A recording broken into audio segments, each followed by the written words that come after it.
Here we are at Le Mans, 24 hours, listening to the Group C cars going around in the background. And it's a very unusual race in that it's got very long straight lines, extremely long lap, 13.6 Ks, long lap time, over 4 minutes, high top speeds in the 280s kilometers an hour. The chicanes mean that you have to have good braking, but the Porsche curves want high downforce because they are fast corners, and so the compromise is being quick enough through the Porsche curves and stable under braking with enough downforce, but have little enough drag to be fast on the straights. And we're aiming to be in the mid 280s, 285, 287 kilometers an hour on a straight, which is quite quick for a 450 horsepower car.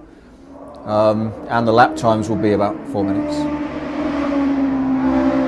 The setup of the car is driven by the low drag and the stability, but also by the fact that the car has to run through 24 hours. And so we often see a wide range of weather conditions and track conditions and tyre conditions.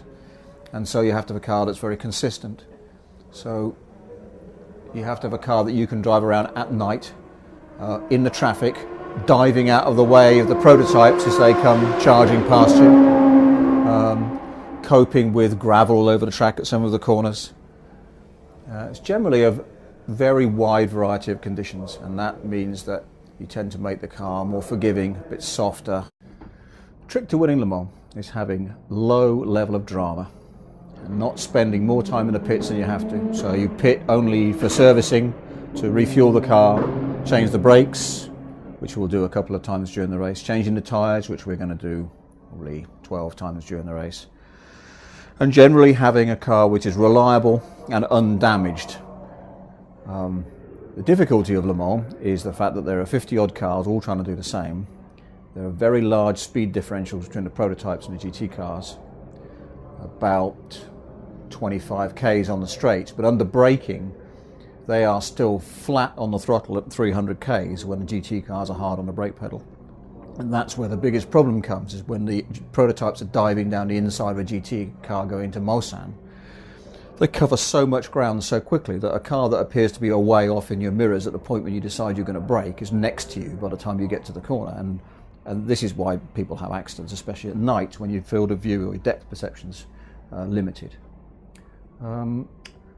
So we plan to change the brakes and do all the other servicing items that we have to, and we try to convince the drivers to stay out of trouble, and if they're in doubt, slow down.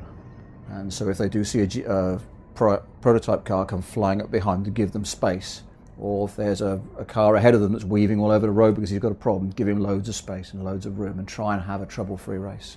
Because we're far better off having a whole string of slow laps than pitting unnecessarily, because it wastes so much time coming into the pits.